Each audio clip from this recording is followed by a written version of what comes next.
नांदणी येथे आमदार सुभाष देशमुख यांच्या हस्ते विविध विकास कामांचे भूमिपूजन व लोकार्पण सोहळा संपन्न झाला। एकूण 3,04,00,000 रुपयांच्या निधीतून सभागृह, जल जीवन मिशन अंतर्गत पाण्याची टाकी, गावातील पाईपलाईन, मंदिर परिसर सुशोभीकरण आदी कामांचा यामध्ये सहभाग आहे। या कार्यक्रमाचे उद्घाटन आमदार सुभाष देशमुख यांच्या हस्ते करण्यात आले। यावेळी कार्यकारी अभियंता संजय धनशेट्टी, मनोज राऊत, दत्तात्रय सोळवण, जिलानी मेसखाने, भाजप तालुकाध्यक्ष संगप्पा केरके, हनुमंत कुलकर्णी, डॉक्टर चनगोंडा हवेनाळे, बाजार समिती संचालक अतुल गायकवाड, राम जाधव, विंचूरचे सरपंच बाळासाहेब पाटील, राजेंद्र कुलकर्णी, गावचे सरपंच शिवानंद बंडे, औंधचे सरपंच मल्लिकार्जुन करके, संजवाडचे माजी सरपंच पंडित बुळगुंडे, चिदानंद बगले, आप्पाराव कोरे, गंगाबाई डोमनाळे आदी उपस्थित होते।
अतुल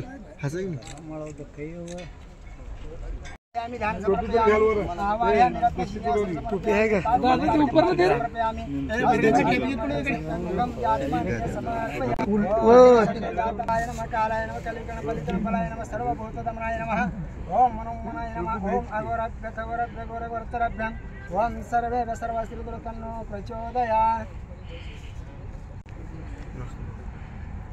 ओम श्री अनादि शाश्वतं शान्तं चैतन्यं चित्तस्वरूपं चिदं चिद्वस्मधारणं समर्पयामि। ओम त्र्यंबकं यजामहे सुगन्धिं नांदणी आता सरांनी सांगितलं 2014च्या अगोदरचे आणि आता 25च्या कार्यकाळात आपण काम करतोय। नांदणीला पूर्वी प्रचंड दहशतीमध्ये आपण सगळं गाव होतं असं माझा दावा आहे। खूप मोठी दहशत गावात असायची। गावामध्ये व्यसनाधींची संख्या खूप मोठ्या प्रमाणामध्ये होती। मध्यंतरीच्या काळामध्ये सातत्यानं नांदणीला येत असताना गावातल्या असंख्य महिला मला भेटल्या आणि काही करा पण आमच्या गावाची दारू बंद करा। म्हणजे किती जण पितात? फक्त 90-95% पितात। बोटावर मोजण्याची गरज आहे। मी सर्व पुरुष मंडळाला विनंती करतो, या सर्व माता भगिनींच्या भावना, त्या माता भगिनीला आम्ही काय द्यायला लागलो? आम्ही आमच्या कुटुंबात आदर्श काय द्यायला लागलो? आमच्यापासून पुढच्या पिढीने काय घ्यावं?